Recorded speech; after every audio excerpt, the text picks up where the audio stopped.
craft closet. I can grab it for you in a second.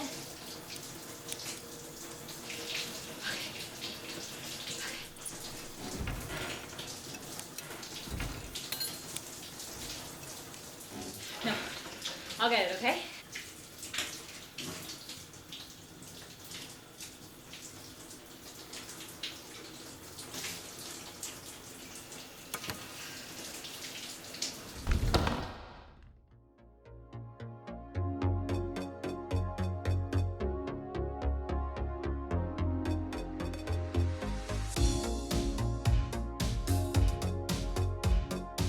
Hello everyone, my name is Tiffany, and this is part 2 of my 4-part Halloween series. Today we are transforming ourselves into Edward Scissorhands, but if you missed the first episode and you want to see why I was covered in dirt and grime and fake blood, then make sure that you click on over and you watch the part 1, where I transformed myself into Billy the Puppet.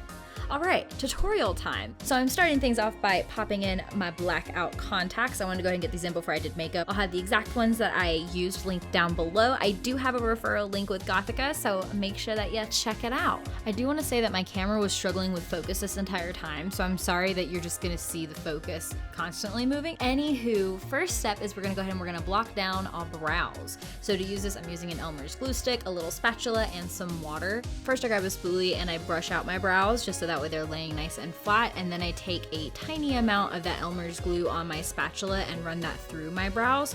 Once that dries, I go ahead and I go in with a thicker layer to be able to clean up any edges, because sometimes your girl gets a little wild and dangerous with the amount of glue that I use. You can just take some water on that spatula and clean it up like so. Just like running that along the edge. You don't want to drench it because it's a washable glue, and then you'll basically be starting over. But if you want to start over, there's an option for you. Now I'm just rambling. Once that thicker layer dries down, that is when I go in with my translucent setting powder and I pack that out. For this, I used Neill's brush, the big Stomper. We of course have to pop in some Neil brushes for this iconic Neil look. Are you joking? For those of you who don't know, I'm actually doing this Halloween series to graduate. It's a big final project moment, which is exciting, and Neill is such an icon, period, but also specifically an icon to me, so I knew I wanted to include one of her pieces somehow. And then, long story short, the stars ended up aligning to where he fit perfectly into this little narrative, and I'm very, very happy about it because I love Edward. He's such a precious bean. I've gotten distracted and we're not talking about gluing down brows anymore, but honestly, I'm not the best at it, and there's so many other amazing creators and drag kings and queens that are fantastic at it. So please, if you want to know how to block down your brows, go watch one of those videos because they'll be able to teach you better. Basically, I repeat the steps of gluing down the brows, letting it dry, adding some powder. I did that a couple of times, and then I used an orange color corrector and just tapped that out over my brows because it's going to cancel out the blue tint that's coming through. Then after that, I apply some Tarte Shape Tape concealer to really just, make them poof, no more brows. And this is where things get real, because you're gonna be drawing out your little scars and little cuts for Edward's face. Here you're gonna see me, I kept overthinking. Just don't worry. That's my advice. And keep looking at reference images. I had a few that I was going off of to see like the different sides of his face. For me, I had an easier time figuring out which ones were like going the same way, so I could use it as a baseline and be like, so this one's going opposite. I was looking at stills from the movie directly. If you're pulling images just from Google, be careful to make sure that they are not flipped. A lot of those are. I wanted to sketch them out first using a NYX brow pencil, just so that way I would have that reference, and I wasn't stressing about it later. Once that's done, it is time to build up the scars, which I am using 3rd degree to be able to do. Let me know if you guys want a more detailed video on 3rd degree, but basically you have a part A, you have a part B. You mix them together in a separate cup using separate little spatulas for each one, because if these do have any crossover, even if it's just a little bit, all of your product's gonna be ruined. That's like my big red flag moment. But you could also build these using liquid latex. You could use body paint or makeup to draw these on after you have your base. You can tackle this like a few different ways. I wanted to use silicone because it's quicker and easier to have more like flawless edges. However, I moved too fast with it. I should have worked in smaller batches, so that way I could have really spent time on blending out. the edges for this. And I also should have applied Prozade in each of the spots first to help this adhere because of how much I was moving. So there's my very like quick life hack version for you. Work in tiny batches, really spend time on each scar. It might feel like you're spending more time in the long run, but you'll have better results. I wasn't happy with like a few of my edges for this. I did some shading and stuff later on, so that definitely helped. And because my hair was all crazy, that also kind of helped to distract. But I do wish that I would have spent more time on it so that way my edges could have been cleaner. And even with that, I'm really happy with how the final results came out. But I always want to like be honest with you guys and take my mistakes and use them as learning opportunities. So that way, hopefully you guys do not make the same mistakes that I do. Once everything dried, I applied my Rare Beauty foundation in the shade 130N. Edward has pale skin, but it's not complete white out to where you would just go in with like white cream makeup. The skin does still have like a translucency to it. So whatever your skin tone, go ahead and just make yourself look a little bit paler than usual, a little bit sickly. A boy has been alone in a tower for a very, very long time, so that's my guidance for you. For the concealer, I went in with the No Filter concealer in the shade 00, which is, it's a white concealer from ColourPop. I'm using this to highlight and just to peel us out a bit more, and I blend that in using my favorite foundation brush from It Cosmetics. Once I finish up with that, I'm going to set everything so that way it doesn't shimmy around on me. And I'm using the white shadow from the Pure Cosmetics and Raw Beauty Kristi double-sided pigment palette. This was limited edition, but it's like my favorite palette, guys. I don't know what to tell you. I just really wish it wasn't limited edition because it's just so freaking good. But with that said, I'm dipping into like quite a few different shadows coming up, and with any of these, just try to find something that is similar. There's so many amazing quality eyeshadow palettes out there, so as we move along, I do try to show you guys the specific shades just so that way you have an idea. Speaking of, once I finish setting everything, I'm using the gray shadow in the I'm with the Cookie Baking Crew palette from Beauty Bakery Cosmetics, and using Neill's detailer brush, I am outlining the shape of our eyes, and I'm also going in and doing some shading, so chiseling out my nose, setting the main guide for how I want my jaws to be a little bit more chiseled and a little bit more squared off. I wanted to start off really specific and then work my way out. So I'm taking the Cool Tone Mauve shade in the palette, and with a fluffy brush, I'm buffing out all of the initial line work that I did. I make sure to smoke it out a good bit, especially underneath the eyes, to help with that whole, you know, we're a little bit sickly and cold kind of vibe. I also go ahead and smoke out my lips. I then go back to the gray shade and I smoke out all of our contour from earlier. Because that was looking a little bit too cool tone, I went ahead and I grabbed the lighter taupey shade, just a little bit of it, mixed that with the gray to just liven us up just a tad, just a little bit, you know. We've done the prep work, now it's time to deepen everything, so I'm taking the dark brown shadow, and I go back and forth between a few brushes here, but I mainly used the big Stomper brush to be able to get that perfect little archway in our eyes. It was like a very precise line, but it was still like a little bit smoked out. It was honestly like perfect for that. And then I also go back and forth with using that and then a fluffy brush to really smoke everything out. Once I'm happy with that, then I'll take a definer brush with that same dark brown shadow and really make certain areas pop. The name of the game with all of this is just like a lot of blending. So going back and forth between all of those shades that I've named so far until you're happy with like your perfect little shadow cocktail. To bring back the lid space and also add some contrast, I'm going in with the light cream shade in the palette and the big Stomper brush, and I'm just doing exactly what that sounds like. I'm just gonna stomp that all over my lid.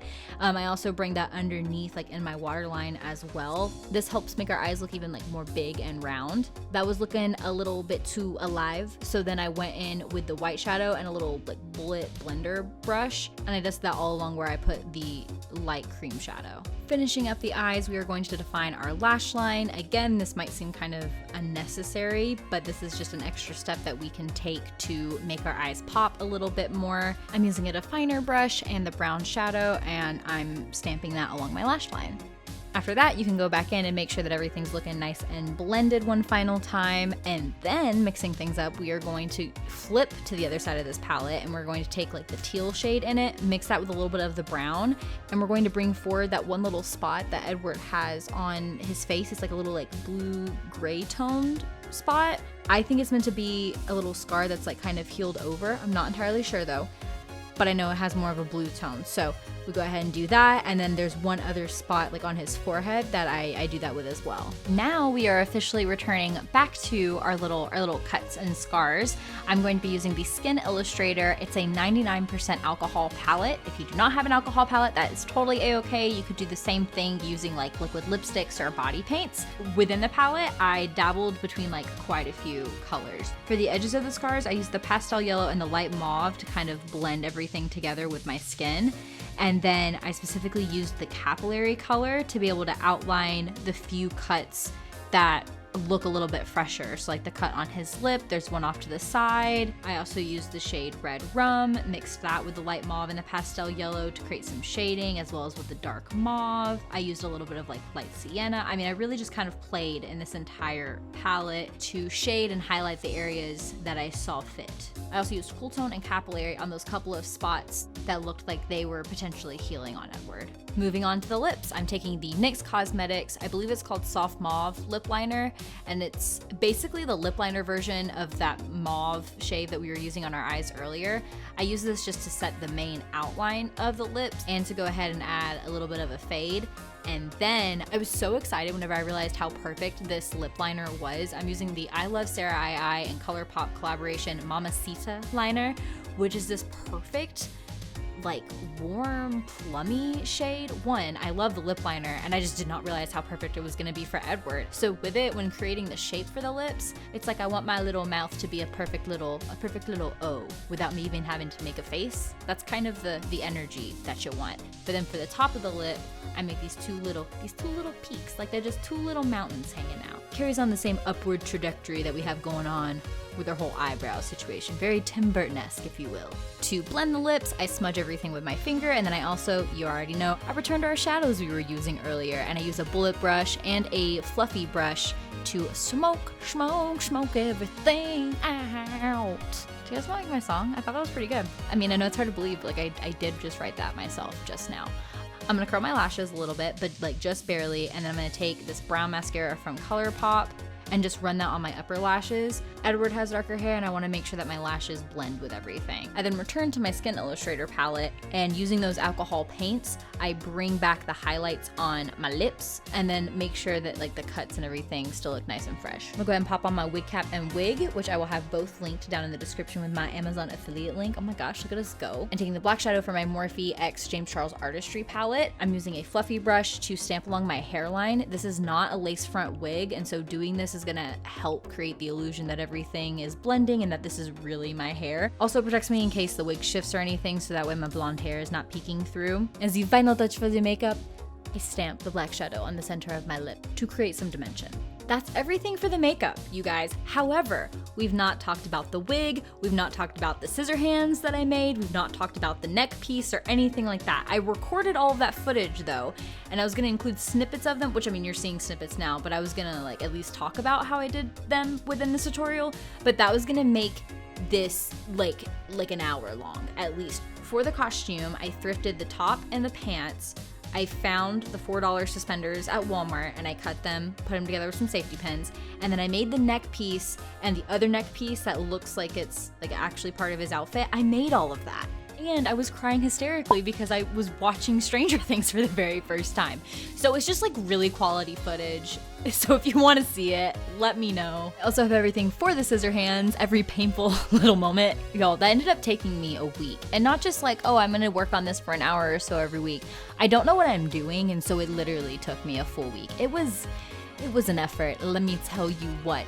But I recorded all of it, so let me know if you want to see it. I will say I used Allison Tabitha, an amazing creator, like oh my goodness, so freaking talented. I used her video on her scissor hands that she made for her Edward cosplay. I used her video as my initial guide, and then I went rogue. She does have a template for $1 that you can use to get the shape of the blades, and I did use that, and it saved me so much headache. So Allison Tabitha, thank you so much. They are an amazing creator. Make sure that you go check out all of their videos, but especially the Scissorhand props tutorial, because she made it look so easy. And again, if you would like to see the train wreck journey that I went on to create my own Scissorhand props, then let me know in the comments and I can put that video together for you guys. Thank you all so much for watching my short film and tutorial. A special thank you to everyone who helped me make the short film. I hope you guys enjoyed it. Make sure you give this video a thumbs up and subscribe so that way you do not miss part 3 of my 4-part Halloween series. In case you missed it, I will have part 1 linked down below. Also down below, you'll be able to find all my social medias. I'm on Instagram, TikTok, all that jazz, and I'm posting all sorts of fun content for Edward this week, so you definitely don't want to miss it. If you end up using this video at all to create your own Scissorhands moment, then definitely make sure to tag me because I love seeing y'all's creations. Thank you guys again for watching, and I will see you in the next video. Bye! What was that? Oh. Okay, bye guys.